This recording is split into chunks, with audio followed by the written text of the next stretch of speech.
الله أكبر الله أكبر.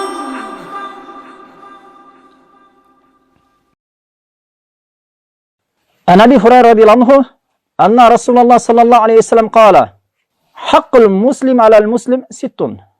Абу Хурайра радиаллаху анху риwayat кылган хадисте пайгамбарыбыз саллаллаху алейхи ва саллям айтат: мусулмандын мусулманга болгон акысы 6 дейт.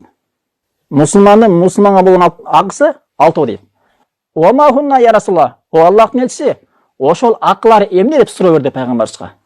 Пайгамбарыбыз саллаллаху алейхи ва саллямга жооп берип, кала иза лакита фасаллим алейхи.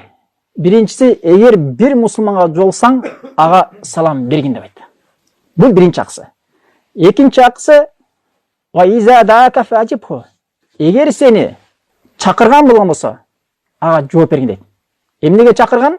Валимага, акыйкага жана башка жакшылыкка чакырган болгон болсо, ага жооп бергин дейт. Үчүнчүсү ва иза стансахака фансах лаху. Эгер сенден мага насиха кылгын деп сенен насиха талап кылса, ага насиха бергин дейт. Билим ээси болгон болсоң, же бир нерсени билген болсоң, ошол нерсени сенен сурап келсе, ошону талап кылса, ага эмне насиха кылыш милдет болуп берет. Бул үчүнчүсү. Төртүнчүсү ва иза атаса фахамидаллах фашамитху. Эгер чүчкүрсө, чүчкүргөндөн кийин алхамдулилlah Аллахты мактап айткан болсо, ага эмне шамитху деген я хамакумуллах деп айтыш керек.